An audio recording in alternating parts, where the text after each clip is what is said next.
What up, word, homeboy Mag 357 Guns.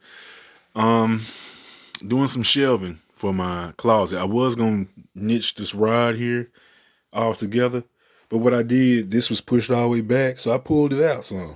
Then I had to make a new area right here. I could have moved it over, but I just didn't feel like doing all that because I need the room to get the other pieces out when I need to.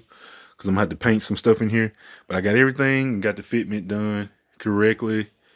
Everything at the top all the way down, and I got to put two more at the end. So I got to cut two more side pieces here and put them in and get the fitment correct on those.